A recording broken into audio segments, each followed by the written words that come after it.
Billions of dollars and decades of technological leaps in gerontology have yielded a stark reality. We have not increased the maximum human lifespan.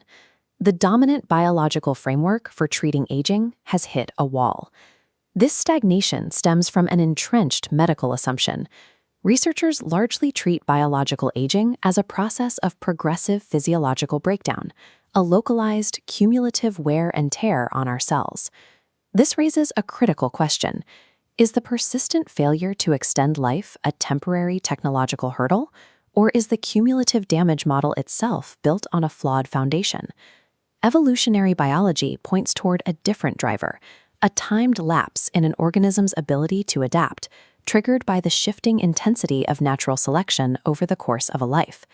When we treat aging as a mechanical repair problem, we risk misinterpreting the actual architecture of eukaryotic life, focusing our interventions on the symptoms rather than the source. The progressive breakdown hypothesis dates back to classical antiquity. Aristotle theorized that human aging was a deteriorating balance among the elemental components of earth, air, fire, and water in the flesh. This ancient logic maps directly onto modern frameworks like SENS, strategies for engineered negligible senescence, championed by contemporary molecular biologists. The core logic of SENS assumes that normal metabolic activity produces consequential damage, like free radical accumulation or telomere shortening, and that longevity requires manually identifying and repairing these distinct cellular injuries. In the late 19th century, August Weismann offered a completely different framework. He argued that natural selection, rather than thermodynamic degradation, determines the aging patterns of a species. This animated diagram illustrates the primary empirical anomaly that breaks the wear and tear hypothesis. Thistle organisms, like certain sea anemones and hydra, exhibit absolutely zero demographic or physiological aging. These non-aging animals rely on the exact same eukaryotic cellular machinery as aging mammals. If progressive cellular damage were an inescapable law of biology, the unbroken maintenance of insect and mammalian germ cell lineages over hundreds of millions of years would be physically impossible. This chart graphs the master regulators of biological aging, Hamilton's forces of natural selection acting on adult somata, mapped against age. During early life, this curve remains high, representing intense selective pressure and ensuring rapid adaptation. Aging occurs precisely where this curve steeply drops off post-reproduction. As the force of natural selection weakens, the organism experiences a profound failure to maintain adaptation. At highly advanced stages, demographic data shows that mortality rates eventually plateau. The curve flattens out as adaptation stabilizes again, albeit at a much lower physiological baseline. This data refutes the concept that organisms possess an internal genetic clock explicitly designed to destroy them to make room for the next generation. Because aging is a transitory episode between two periods of stable adaptation, achieving negligible senescence requires retuning these evolutionary forces rather than patching localized damage. We have validated this theory in the laboratory through the creation of Methuselah organisms, most notably using the common fruit fly, Drosophila melanogaster. Researchers successfully slowed demographic aging in these populations by artificially sustaining the force of natural selection at later adult ages over multiple successive generations. This balancing scale illustrates the reality of longer-lived organisms. They undergo allocative shifts between somatic maintenance and early reproduction. Evolutionary biology calls this antagonistic pleiotropy. Extending life requires reducing early fertility to preserve adult survival. These exact evolutionary selection methods have translated directly to mammalian biology, significantly delaying senescence in laboratory mice and rats. Reverse engineering reveals that physiological mechanisms interdigitate deeply across the entire body. Treating aging with isolated damage repair interventions ignores this vast network of resource allocation. This single glowing genetic switch represents the primary goal of 20th century reductionist gerontology, the search for an isolated molecular pathway that controls human aging.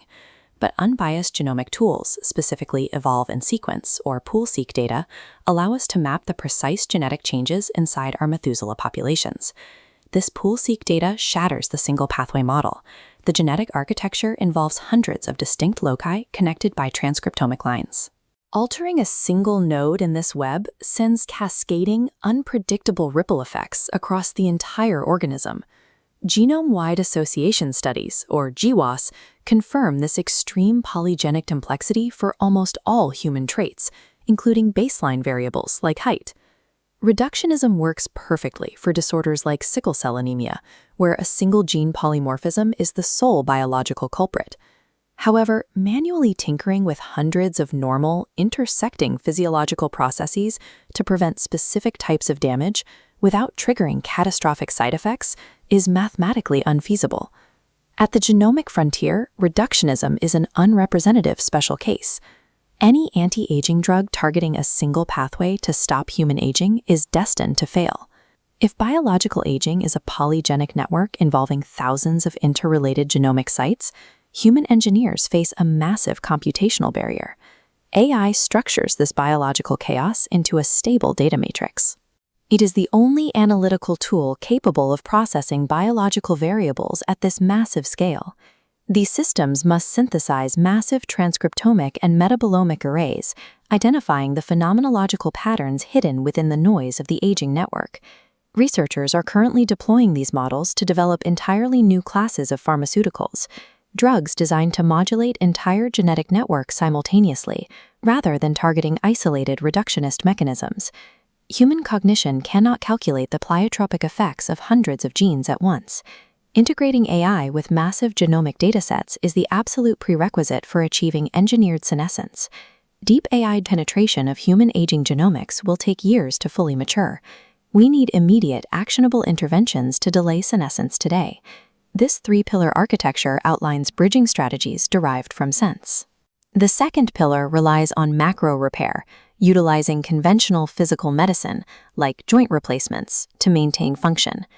The third pillar involves evolutionary lifestyle tuning, adjusting the physiology of older adults to match their specific evolutionary baseline. Modern humans are historically adapted to hunter-gatherer diets, yet we currently rely on the relatively recent invention of widespread agricultural cultivation. Because the forces of natural selection are weak at later adult ages, older populations cannot successfully adapt to these recent agricultural diets. Reverting to hunter-gatherer emulations preserves baseline health where natural adaptation fails. Clinging to 20th century reductionist theories of aging is an intellectual error with lethal consequences. Extending human longevity requires respecting the evolutionary forces that dictate aging and mastering our genomic complexity through artificial intelligence.